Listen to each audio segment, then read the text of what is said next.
우리 사도신경으로 신앙 고백 드리겠습니다. 전능하사 천지를 만드신 하나님 아버지를 내가 믿사오며 그의 아들 우리 주 예수 그리스도를 믿사오니 이는 성령으로 잉태하사 동정녀 마리아에게 나시고 본교 빌라도에게 고난을 받으사 십자가에 못 박혀 죽으시고 장사한 지 사흘 만에 죽은 자 가운데서 다시 살아나시며 하늘에 오르사 전능하신 하나님 편안자 계시다가 저리로서 산자와 죽은 자를 심판하러 오시리라. 성령을 믿사오며 거룩한 공예와 성도가 서로 교통하는 것과 죄를 사하여 주시는 것과 몸이 다시 사는 것과 영원히 사는 것을 믿사옵나이다. 아멘. 찬송가 28장 찬송을 부르시겠습니다.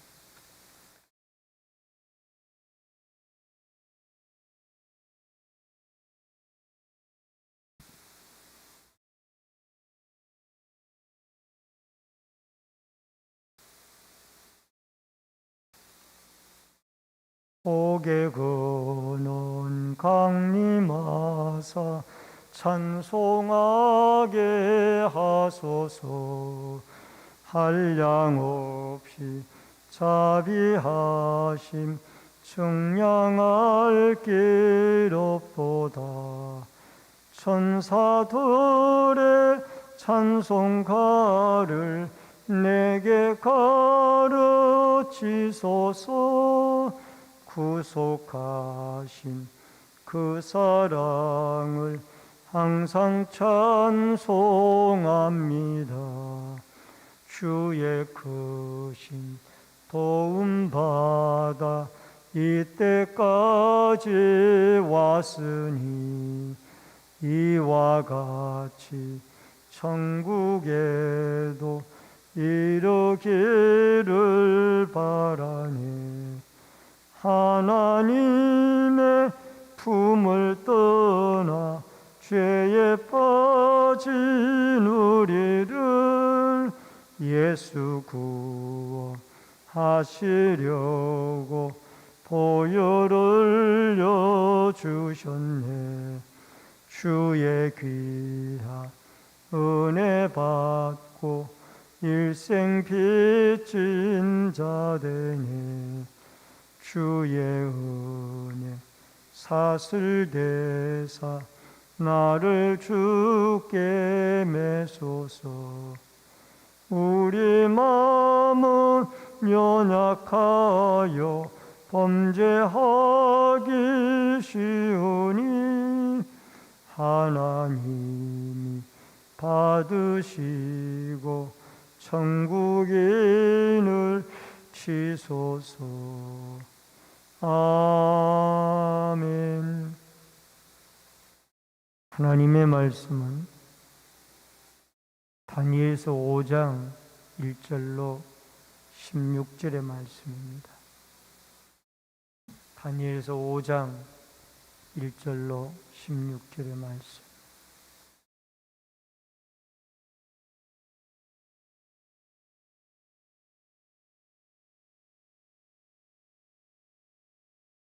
벨사살 왕이 그의 귀족 1000명을 위하여 큰 잔치를 베풀고 그 1000명 앞에서 술을 마시니라.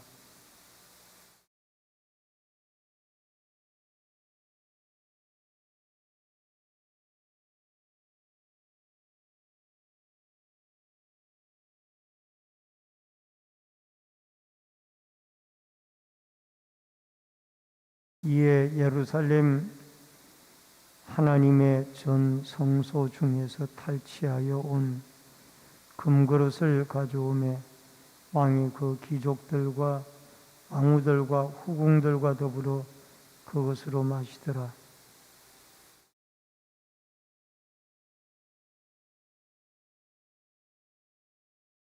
그때 사람의 손가락이 나타나서 왕궁 촛대 맞은편 석회벽에 글자를 쓰는데 왕이 그 글자 쓰는 손가락을 본지라.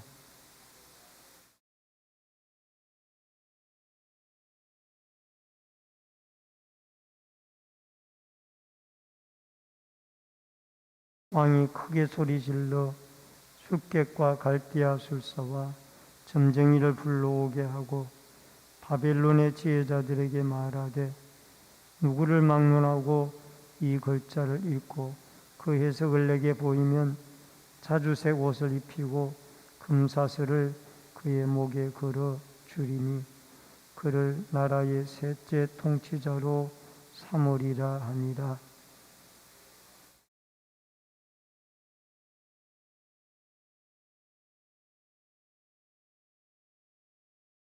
그러므로 벨사살 왕이 크게 번민하여 그의 얼굴빛이 변하였고 귀족들도 다 놀라니라.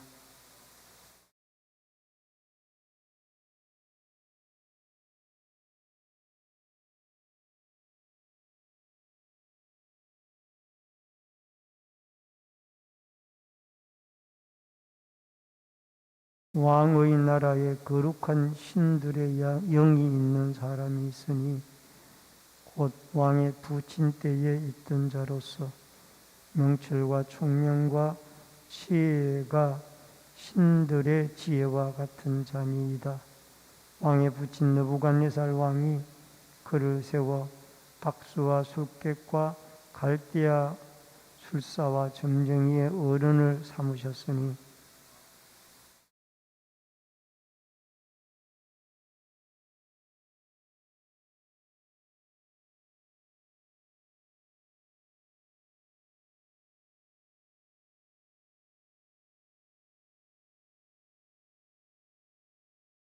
이에 다니엘이 부름을 받아 왕 앞에서 나오매 왕이 다니엘에게 말하되 내가 나의 부왕이 유다에서 사로잡아온 유다 자손 중에 그 다니엘이냐?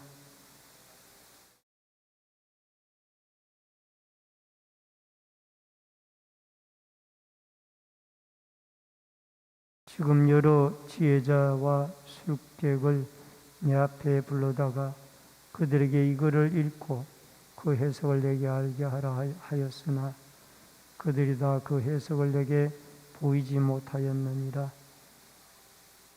그런즉 너는 해석을 잘하고 의문을 푼다 하도다. 그런즉 이제 내가 이 글을 읽고 그 해석을 내게 알려주면 내게 자주색 옷을 입히고 금사슬을 내 목에 걸어주며 너를 나라의 셋째 통치자로 삼으리라 하니.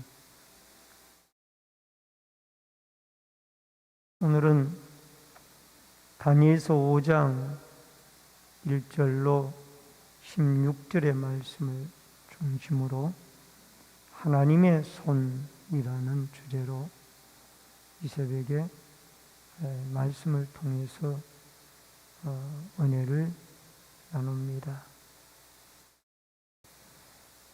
이 바벨론 제국의 첫 번째 왕이 느부갓네살 왕이었고 또 마지막 왕은 느부갓네살 왕의 아들인 벨사살 왕이었습니다.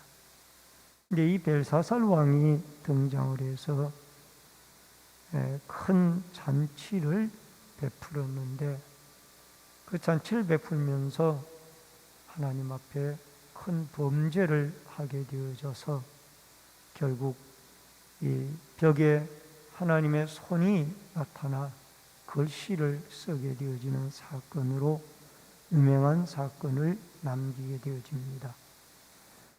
먼저 첫 번째로 벨사살 왕의 큰 잔치입니다. 1절로 4절의 말씀인데 이 귀인 1000명을 귀족 1000명을 초청을 해서 큰 잔치를 베풀고 그 앞에서 1000명과 함께 술을 마시니라 라고 그랬습니다.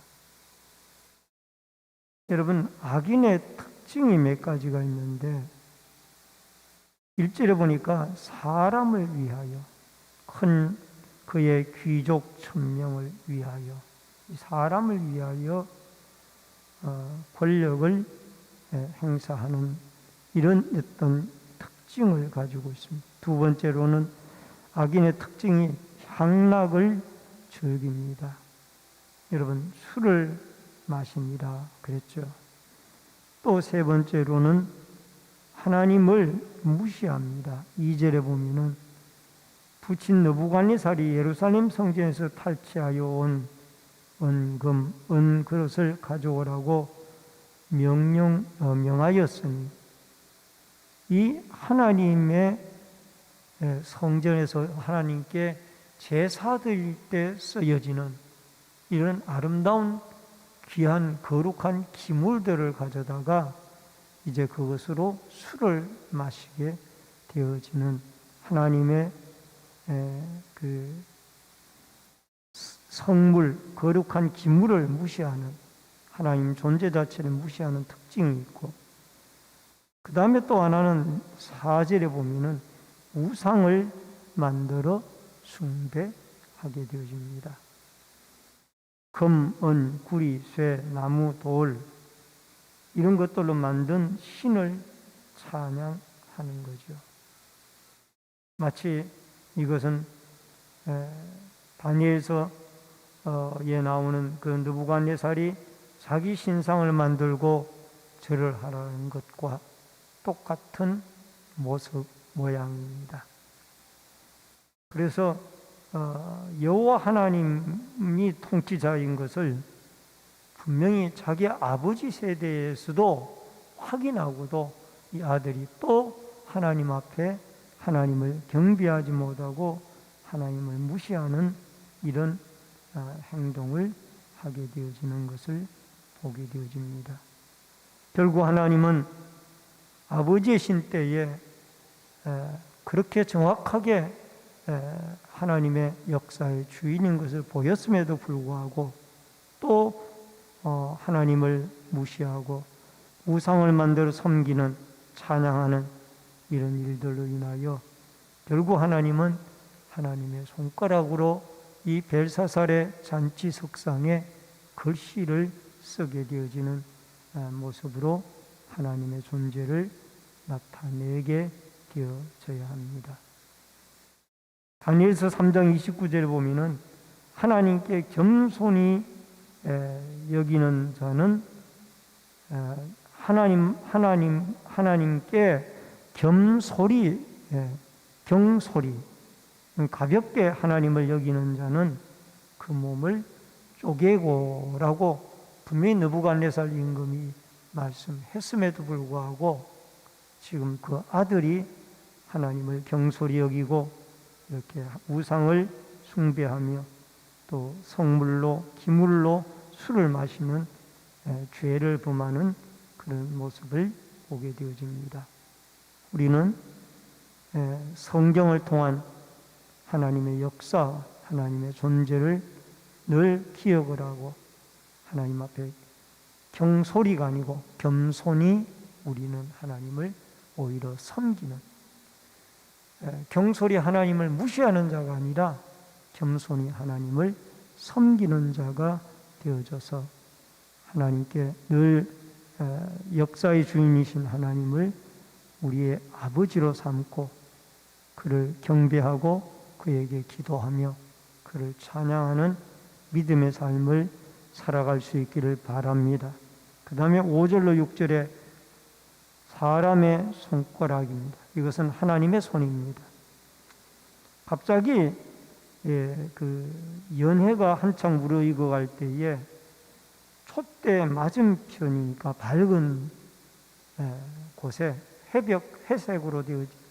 회벽으로 되어진 곳에 사람의 손가락이 나타나서 글씨를 쓰기 시작했습니다. 근데 그 글씨를 왕도 분명히 보았습니다. 그 글씨를 보는 순간에 왕은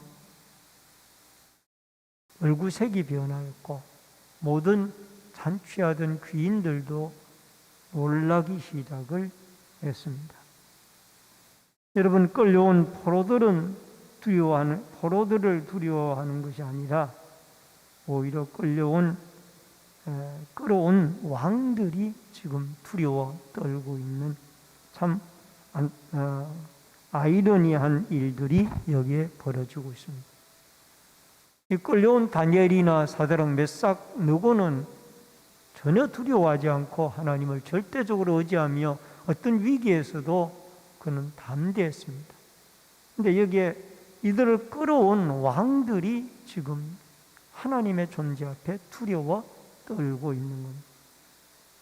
결국 이 글씨로 말미암아 하나님은 하나님의 존재를 분명히 하나님의 존재를 무시하는 이방 왕들에게 보여주고 있습니다. 여러분, 하나님은 이 바벨론 나라에 와서도 하나님의 존재를 그 왕들에게 분명히 보여 알게 하시는 능력의 하나님이 역사적인 초월적인 모든 세계를 통치하시는 분이 하나님이라는 그 사실을 여러분과 제가 분명히 기억하고 그 하나님을 참으로 우리의 참신으로 숭배하고 고백하며 증거하며 살아갈 수 있기를 바랍니다. 마지막 세 번째로 회개를 시도하는 왕입니다. 7절로 12절에 결국은 이렇게 이제 꿈을 글씨를 해석하려고 노력을 해보게 되어집니다. 결국 그 글씨를 벨사살 왕이 바벨론의 모든 지혜자들을 불렀지만은 해석을 해내지를 못했습니다. 그래서 왕비가 10절에 보니까 왕비가 추천을 해서 결국 그 느부갓네살 임금 때 하나님의 신들의 영이 있는 사람 다니엘을 추천을 하게 되어져서 다니엘이 왕 앞에 부름을 받아 오게 되어집니다. 결국 다니엘은 하나님에게 부름을 받아 쓰임을 당하게 되고 또 벨사살 왕은 하나님을 무시하고 또 하나님 앞에 교만하게 행함으로 버림을 받게 되어집니다. 여러분, 여기에서 우리가 깨달아야 되는 것은 우리는 과연 하나님에게 버림을 받은 자인가 아니면 쓰임을 받는 자인가? 다니엘은 하나님의 성령이 함께하는 자이 하나님의 영이 함께하는 자이므로 하나님에게 여기에 느부갓네살 임금 때도 쓰임을 받았지만 오늘 여기에 그의 아들인 벨사살 임금 때에도 또 부름을 받고 쓰임을 받는 자입니다. 버림을 받는 자가 아니라 쓰임을 받는 자로 하나님을 성령이 함께하는 사람으로 여러분과 제가 오늘 하루도 하나님에게 쓰임을 받는 믿음의 일꾼들이 되어질 수 있기를 바랍니다. 마지막 네 번째로 왕의 발언입니다. 왕의 발언이 13절로 16절의 말씀이 나옵니다.